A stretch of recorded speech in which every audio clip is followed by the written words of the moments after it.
पार्थिव शिवलिंग म्हणजेच मातीचं शिवलिंग तयार करून त्याची पूजा केल्यास अत्यंत शुभ फल मिळतं असं मानलं गेलं आहे.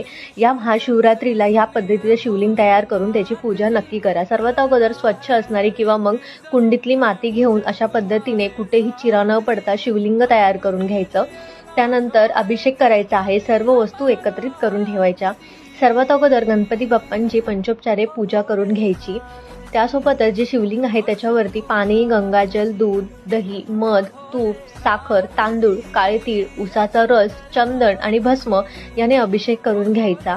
त्यानंतर आपल्याला हे जे चंदन आहे ह्याच्यामध्ये थोडंसं पाणी ओतायचं आहे, मिक्स करायचं आणि बेलाचं जे पान आहे त्याच्या मदतीने आपल्याला असं चंदन जे आहे ते या पिंडीला लावून घ्यायचं आहे. आता बेलपत्र व्हायचं आहे. नेहमी बेलपत्र हे उलटं व्हायचं आहे. कुठेही फाटलेलं तुटलेलं बेलपत्र नसावं. बेल फळ वाहिलेलं आहे, त्यासोबतच धोत्रा वाहिलेला आहे, सफेद फुलं व्हायची आहेत. त्यानंतर वस्त्र व्हायचं आहे. वस्त्र नसेल तर कलावासुद्धा इकडे तुम्ही वाहू शकता. त्यासोबतच माता पार्वतीची सुद्धा पूजा करायची. जिथे शंकर भगवानांची पूजा असते तिथे त्यांच्या संपूर्ण परिवाराची पूजा करायची असते. माता पार्वतीला ओटीचं साहित्य, गुलाब आणि शृंगाराचं साहित्य अर्पण करायचं.